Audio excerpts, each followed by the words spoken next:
भाद्रपद कृष्ण अष्टमी को ही श्री कृष्ण जन्माष्टमी कहते हैं, क्योंकि यह दिन भगवान श्री कृष्ण का जन्म दिवस माना जाता है।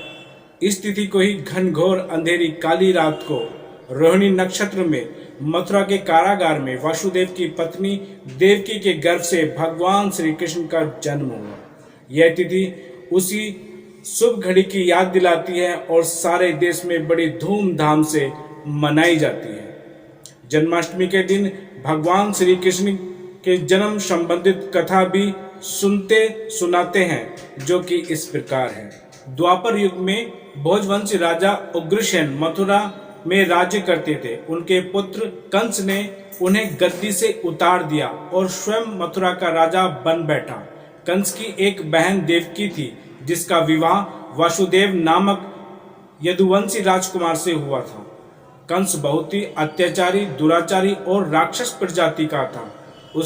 उसने अपने पिता उग्रसेन को भी कारागार में डाल दिया। राज्य की प्रजा कंस के अत्याचारों से अत्यधिक दुखी थी। एक समय कंस अपनी बहन देवकी को उसकी ससुराल पहुंचाने जा रहा था। तभी रास्ते में एक आकाशवाणी हुई, हे कंस, जिस देवकी को तू बड़े प्रेम से ले जा रहा है, उसकी 8वीं संतान तेरा काल बनेगी। यह सुनकर कंस घबरा जाता है और तुरंत वासुदेव को मारने के लिए अपनी तलवार निकाल लेता है। तभी देवकी कंस के पैर पकड़ लेती है और अपने पति वासुदेव की जान बख्श देने को कहती है। कंस देवकी से एक वचन लेता है कि वह अपनी 8वीं संतान उसे सौंप देगी।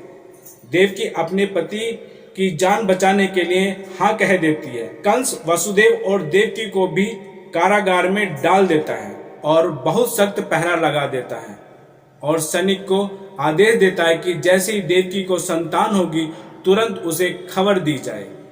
और ऐसा ही होता है। दुष्ट कंस ने एक एक करके देवकी के 7 पुत्रों को मार डाला।